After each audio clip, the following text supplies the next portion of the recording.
नमस्ते छात्रों। आज हम लोक भारती कक्षा 10वीं पाठ 9वां रीढ़ की हड्डी, जिसके लेखक हैं जगदीश चंद्र माथुर जी। जगदीश चंद्र माथुर जी का जन्म 1917 में हुआ, बुलंदशहर उत्तर प्रदेश में। मृत्यु 1978 में। परिचय: जगदीश चंद्र माथुर जी एक वरिष्ठ साहित्यकार और संस्कृति पुरुष थे। आपने आकाशवाणी में काम करते हुए हिंदी को लोकप्रिय करने का महत्वपूर्ण योगदान किया है। आप प्रसिद्ध नाटककार के रूप में प्रतिष्ठित हैं। उन्होंने जो कृतियाँ लिखी हैं वो है कोणार्क, पहला राजा, भोर का तारा, शारदीय आदि। यह जो रीढ़ की हड्डी पाठ है उसकी जो विधा है वो है एकांकी। इसमें लेखक जगदीश चंद्र माथुर जी ने स्त्री शिक्षा का महत्व दिखाया है और नारी शिक्षा को महत्व देकर आगे बढ़े हैं। रीढ़ की हड्डी इस एकांकिका के पात्र है उमा, सुशिक्षित युवती, रामस्वरूप उमा के पिता, प्रेमा उमा की माँ, शंकर युवक, गोपाल प्रसाद शंकर के पिता, रतन रामस्वरूप का नौकर। तो शुरू करते हैं रीढ़ की हड्डी। एक कमरा अंदर के दरवाजे से आते हुए जिन महाशयों की पीठ नजर आ रही है वह अधेड़ उम्र के हैं। एक तख्त को पकड़े हुए कमरे में आते हैं। तख्त का दूसरा सिरा उनके नौकर ने पकड़ा है। रामस्वरूप: अबे धीरे धीरे चल, अब तख्त को अधर मोड़ दे। तख्त का मतलब है लकड़ी की बनी हुई चौकी या खाट। रतन: बिछा दे साहब। रामस्वरूप: और क्या करेगा, परमात्मा के यहाँ अकल बांट रही थी तो तू क्या देर से पहुंचा था क्या? बिछा दो साहब। और यह पसीना किस लिए बहाया है? रतन: हे। रामस्वरूप दरी से उठते हुए बीवी जी के कमरे में से हारमोनियम उठा ला और सितार भी। रतन जाता है। पति पत्नी तख्त पर दरी बिछाते हैं। प्रेमा कहती है, लेकिन वह तुम्हारी लाडली बेटी उमा तो मुंह फुलाए बैठी है। रामस्वरूप: क्या हुआ? तुम्ही ने तो कहा था कि उसे ठीक ठाक करके नीचे लाना। रामस्वरूप: अरे हाँ, देखो, उमा कह देना कि जरा करीने से आए। जरा करीने से आना, अच्छे तरीके से ठीक ठाक तैयार होके आना। खुद पढ़े लिखे हैं, वकील हैं, सभा सोसाइटियों में जाते हैं, मगर चाहते हैं कि लड़की ज्यादा पढ़ी लिखी न हो। प्रेमा: और लड़का? रामस्वरूप: बाप शेर है तो लड़का सवा शेर है। बीएससी के बाद लखनऊ में ही पढ़ा है, मेडिकल कॉलेज में। कहता है कि शादी का सवाल दूसरा है, पढ़ाई का दूसरा। क्या करूं, मजबूरी है। बाबूजी बाबूजी, धीमी आवाज में। रामस्वरूप दरवाजे से झांकते हुए: अरे प्रेमा, वे आ भी गए। तुम उमा को समझ देना, थोड़ा सा गा देंगी। है। आइए आइए। हाँ, मकान ढूंढने में कोई तकलीफ तो नहीं हुई? गोप्रसाद खकार कर या खास कर? नहीं, टांगे वाला जानता था। रास्ता मिलना कैसा है? रामस्वरूप: है। और कहिए शंकर बाबू, कितने दिनों की छुट्टियां हैं? शंकर: जी, कॉलेज की तो छुट्टियां नहीं है, वीकेंड में चला आया था। रामस्वरूप जी, तो आपके कोर्स खत्म होने में अब कितने साल हैं? जी, कई साल, 2 साल। साल 2 साल? हैं। जी, 1 आध साल का मार्जिन रखता हूँ। गोप्रसाद जी, अच्छा तो साहब फिर बिजनेस की बातचीत हो जाए। रामस्वरूप, बिजनेस? ओह, अच्छा, लेकिन जरा नाश्ता तो कर लीजिए। गोप्रसाद, यह सब आप क्या तकल्लुफ करते हैं? तकल्लुफ का मतलब है शिष्टाचार। तकल्लुफ किस बात का? यह तो मेरी बड़ी तकदीर है कि आप मेरे यहाँ तशरीफ लाए। गोप्रसाद जी, क्यों, क्या हुआ? कुछ नहीं। गोप्रसाद जी, झुक कर क्यों बैठे हो? ब्याह तय करने आए हो, कमर सीधी करके बैठो। तुम्हारे दोस्त ठीक तो कहते हैं कि शंकर की बैकबोन। इतने में बाबू रामस्वरूप चाय की ट्रे लाकर मेज पर रख देते हैं। गोप्रसाद, आखिर आप माने नहीं? रामस्वरूप चाय प्याले में रखते हुए, हाँ, आपको इलायची चाय पसंद है या हिंदुस्तानी? नहीं साहब, मुझे आधा दूध और आधी चाय दीजिए, और चीनी भी ज़्यादा डालिएगा। शंकर, सुना है सरकार जब ज़्यादा चीनी लेने वालों पर टैक्स लगाने वाली है। गोप्रसाद जी चाय पीते हुए, सरकार जो चाहे कर ले, पर अगर आमदनी करनी है तो सरकार को बस एक ही टैक्स लगाना चाहिए। रामस्वरूप, वह क्या? गोप्रसाद जी, खूबसूरती का टैक्स। मजाक नहीं साहब, यह ऐसा टैक्स है जनाब कि देने वाले चू भी कर लेंगे। रामस्वरूप जोर से हंसते हुए, वाह, खूब सोचा आपने। वाकई आजकल खूबसूरती का सवाल भी बेड़प हो गया है। हम लोगों के जमाने में यह भी उठता भी न था।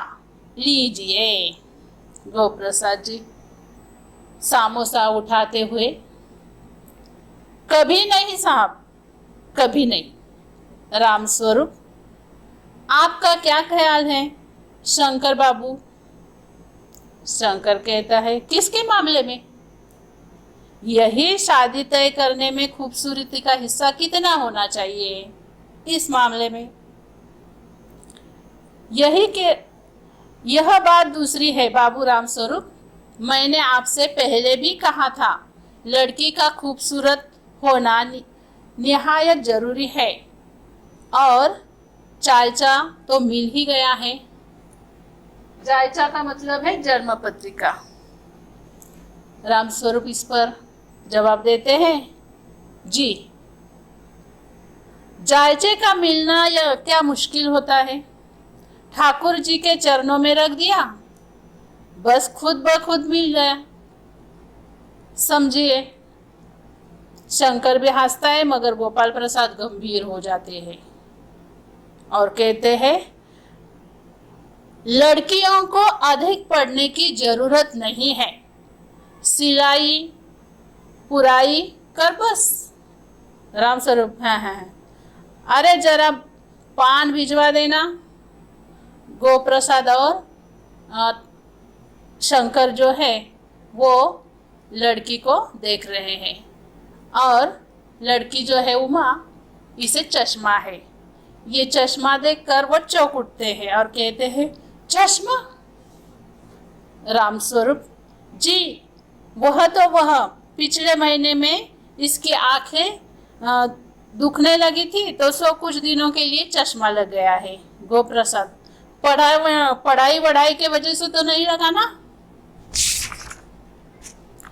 रामस्वरूप जी, नहीं साहब, वह तो मैंने अर्ज किया ना।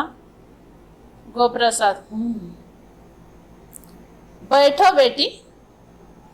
रामस्वरूप, वहां बैठ जाओ माँ, उस तख्त पर, अपने बाजे के पास। गोप्रसाद जी, चाल में तो कुछ खराबी नहीं है, चेहरे पर भी छवि है।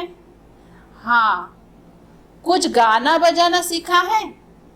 रामस्वरूप, जी हाँ, सितार भी और बाजा भी। सुनाओ तो उमा एक आध गीत सितार के साथ। उमा सितार पर मीरा का मशहूर भजन मेरे तो गिरिधर गोपाल, ये गाना शुरू करती है। उसकी आंखें शंकर की झेपती सी आंखें से मिल जाती हैं और वह गाते गाते एक साथ रुक जाती है। रामस्वरूप, क्यों, क्या हुआ? गाना पूरा तो करो उमा।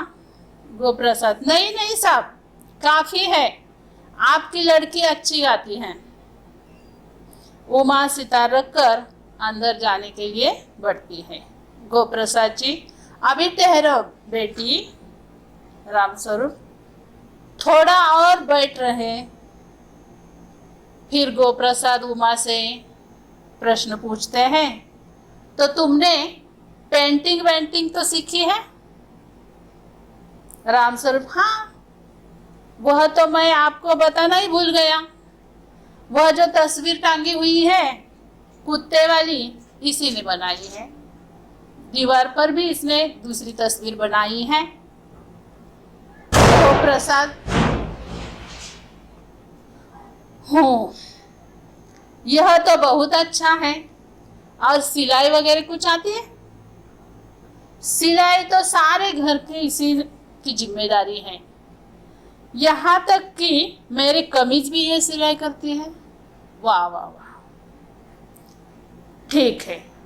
लेकिन हाँ बेटी, तुमने इनाम विनाम भी कुछ जीते हैं? उमा चुप। रामस्वरूप इशारे के साथ खांसते हुए, लेकिन उमा चुप है। उसी तरह गर्दन झुकाई गोपाल प्रसाद अधीर हो उठते हैं और रामस्वरूप के ओर बढ़ते हैं। रामस्वरूप जो है वो जवाब देते हैं, उमा, हाँ हाँ, जरा शर्माती है। इनाम तो इसने, जरा इसे भी मुंह खोलना चाहिए ना, क्या सब बातें आप ही करेंगे? रामस्वरूप, उमा देखो आप क्या कह रहे हैं, जवाब दो। उमा हल्की लेकिन मजबूत आवाज में, क्या जवाब दूं? बाबूजी, जब कुर्सी मेज बिकती है तब दुकानदार कुर्सी मेज से कुछ नहीं पूछता, सिर्फ खरीदार जो है उसे दिखाते हैं। पसंद आ गई तो अच्छा, नहीं तो नहीं। रामस्वरूप, अरे उमा उमा उमा, अब मुझे कह देने के लिए आपने ही कहा है। गोप्रसाद जी ताव में आकर, बाबू रामस्वरूप, आपने मेरी इज्जत उतारने के लिए मुझे यहाँ बुलाया था? उमा तेज आवाज से, जी हाँ, और हमारी बेइज्जती नहीं होती जो आप इतनी देर से नाप तोल कर रहे हैं। शंकर, बाबूजी चलिए चलिए। गोप्रसाद जी, क्या तुम कॉलेज में पढ़ी हो? उमा, जी हाँ, मैं कॉलेज में पढ़ी हूँ। मैंने बीए पास किया है। कोई पाप नहीं किया, कोई चोरी नहीं की, न आपके पुत्र की तरह लड़कियों के हॉस्टल में ताक झाँक कर कायरता की। मुझे इतनी इज्जत, अपने मान का ख्याल तो है ही, लेकिन इनसे पूछिए ये किस तरह नौकरानी के पैरों में पड़कर अपने मुंह छिपाकर भागे थे। तो इस प्रकार उमा ने ये शंकर युवक जो है इसका पोल खोल दिया। रामस्वरूप उसे डांट रहे, अरे उमा उमा। गोप्रसाद जी खड़े होकर, बस बस हो चुका बाबू।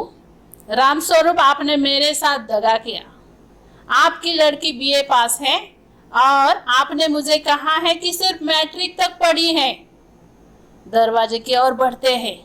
उमा कहती है, जी हाँ, जाइए, जरूर चले जाइए, लेकिन घर जाकर जरा यह पता लगवाइए कि आपके लाडले बेटे की रीढ़ की हड्डी है या नहीं, वो तो बैकबोन है।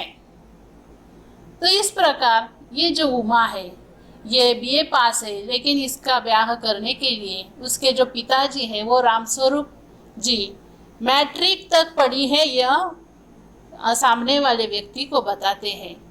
लेकिन बहुत जांच करने के बाद ये उमा जो है ये बर्दाश्त नहीं कर पाती और वो सच सब बता देती है। और इस प्रकार जो लेखक है जगदीश चंद्र माथुर जी, इन्होंने नारी शिक्षा का महत्व हमारे सामने पेश किया है। तो आपने ये कहानी सुनी, धन्यवाद।